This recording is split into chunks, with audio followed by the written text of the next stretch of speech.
talking about Coleen now. We have been following Coleen's search for love on Celebs Go Dating, and there was a moment last week where Coleen and her fellow contestants discovered the outcome of some of their dates so far. Okay, let me say that one more time. If you would like to continue to see Coleen,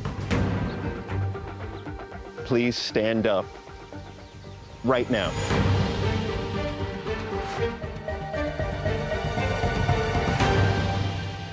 So, Andy, you didn't stand up? What was the reason? Why? I think we had a lot of similarities, but a lot of differences between us as well. So I wouldn't want to mislead you, and I know you're too intelligent a lady to have that happen, and I'm too respectful of you and myself to do that. Thank you. Yeah. All right. Well said, Andy.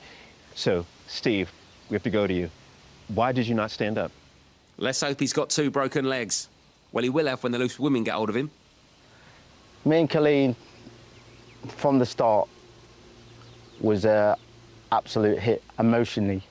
But the only thing for me, the sexual chemistry wasn't there. And that was the bit.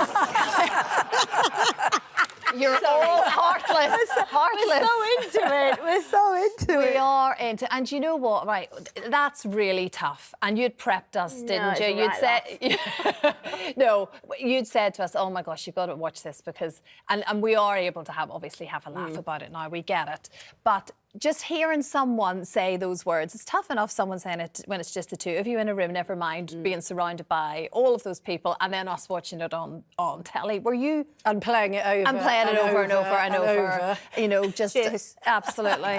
For anyone that didn't see it. Were you remotely prepped for what his response was going to be there? No. I think listen, you know, the whole programme, they keep teaching us. One thing I had to learn as well is that you have to be transparent. You know, you have to be honest about how you feel. So I can't have a go at them because they were being transparent. However, I think the issue was that everybody thought that me and Steve were like such a match. We got on so well, and the reason that Paul goes, "I'm going to ask you again," is because he honestly thought Steve obviously hasn't heard this question, and so I think it was the shock of the other celebs and massive crew, and I'm standing on my own. And afterwards, when I thought about it, yes, it was embarrassing, but it's your ego and your pride. It's not embarrassing because you were so dignified. Yeah. I know, but it's embarrassing when you're standing there when 2 people that you've dated don't stand up, and everyone stood up for all the others. If I was one of those women sitting there, I would have stood up and said, "I'll date her because she's brilliant." Exactly. But, and you look so gorgeous there too. Thanks, guys. No, but it is true. And but like you say, dignified was the word. Celebrities were more devastated for me because everyone was shocked. And then I said, look, maybe he just fancied a free week in Tenerife. You know what I mean? And actually, they still text and they're okay. Yeah. And you know, me and Steve wouldn't have worked outside of that, but outside of the experiment, we wouldn't have worked together. We live way too far apart, different lifestyle, blah, blah, blah. But anyway, we did get on great. And so it was a bit like, oh, that's really weird. And the fact he kissed me on the date. If you've no sexual connection, don't kiss me then on the date. And actually, you did love doing the show as a whole thing, didn't you? Oh, my God, I had the best, honestly, girls. Well, I told you, didn't I? Every time I came in, I had the best 3 months of my life. I have never laughed so much. I would do it again in a heartbeat. Really? And I did learn a lot about myself from the agents, a lot about myself. And it has changed my outlook. Yeah, on dating. Like, maybe don't do it. Are you still looking for love, open? It's never a case of, you know, I'm not, as soon as I leave here like this, like any victim anyway that I can pounce on. But I'm very open to it. But now I'm under the thing, you know what, if it happens, it happens. You know. But when you say you've changed your outlook, what do you mean? What's your take home from it? I think it's made me more confident in myself, to believe in myself more. And it has taught me to be transparent because I wasn't on the first date. You know, I went out with a lovely guy and during it he said, "Would you like to see me again?" And because we're on camera and there's people, I went, "Yeah, that'd be great." But in my head I was thinking, I don't think so.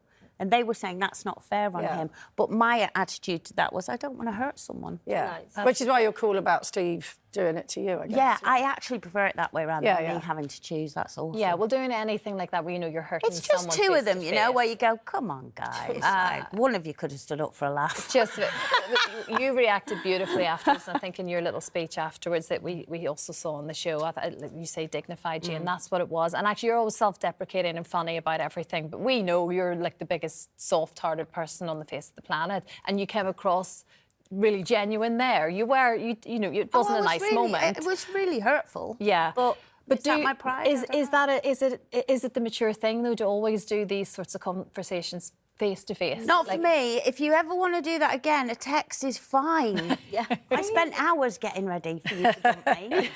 Just send me a text and let's not waste time. But you don't believe that. You're I think face if to you're face. in a relationship with somebody and they with you, you owe it to each other to do something like that face to face. Absolutely. If it's a short-lived, like a one-night stand or something, then who cares? But no, absolutely. I would be very offended if somebody dumped me by text or back in the day fax. Remember those? No. But yeah, I think no. Even I think I'm out not of that old. respect, I never face got a to fax. face. Yeah, it's the grown-up way. Would but certainly you do on. no, Oh no, I not think for it's me. it's so. No, it's if you're so going to fire me, hurtful. you're going to dump me. Please send me a text. Yeah. What if it's future long notice. distance, guys? What if it's long distance and you can't be close to each other? Would a phone call do? Well, then yes, obviously. Yes. You're not gonna, Yeah. Well, I thought you were brilliant, and I thought you looked beautiful. I really did. I thought you looked so great on that. So yeah. So, She's not childish about it. No. There is research out today that suggests a friendship heartbreak is more painful than a romantic one, which is an interesting. You're talking about maybe a long distance friendship or or a relationship, but when it comes to friendships, can you even get more hurt by that breaking up than you could a romantic one? Yeah, because for me, I value my especially my female friendships. I really value them. I feel like they're there through the bad, through the good. When you need a break from your partner, your friends are there. And I recently actually broke up with a friend, but I felt that the relationship wasn't balanced. You know, when you're giving 100%, you're visiting, you're making the phone call, you're making the effort, you're always there for them. And I just decided, do you know what? Sometimes I need to have a little bit of self-worth. And then I just stopped to see what their reaction was. And they just never even communicated. So it's what they call ghosting. No, now, I didn't ghost. No, I didn't ghost. I think when ghost is when they're going, hey, what's going on? Are you okay? Oh, right, but gotcha. they just, it just... So you thought, I'm not going to make the effort, let's see if she does. Yes. And she didn't. And she didn't. So I was like, so it's just fake. That's all you need to know, right? So yeah, it is painful. And I felt that. But I also feel like me gaining my self-worth was much better in the end because I got that self. Yeah. And how does it feel to be sitting next to her now? I adore you. We need to talk. oh, it's really funny, isn't it? But you've been through that a couple of times, haven't you? Have you? I got dumped by a friend as well. No, do you know what I think it is? I think sometimes friendships, no matter how long or short they've been, sometimes I think friendships reach a natural ending because at that point of your life, you both go separate ways. I think what's awful about it, and this is where I agree with you, which is very rare, is when you don't talk about it. So I went from having a friend that I saw every day, basically, to all of a sudden not seeing at all. And then when I was going, are you okay? Like, what? Yeah, I'm fine. I've just been busy. So it was that for weeks. And I kept thinking, no. And then in the end, I did what you did. And I thought, well, I won't text. And then I just didn't see them again. Yeah. But I don't think it was, like, we never fell out. I think I moved away and it was a bit further from her. You know, it would have been a longer drive. And I think she just carried on with her life there and I carried. And sometimes that's what happens with friendship. Yeah. It's like anything. We just kind of went down a different path and couldn't connect anymore. And you just have to. But it's very painful. Yeah, if you've been very close, of course, but you do have because to you just think, oh, what have I done wrong? Or I don't think either of us did anything wrong. And even when children become involved, maybe, you know, if you have babies, all of those things can sort of change the road, can't they?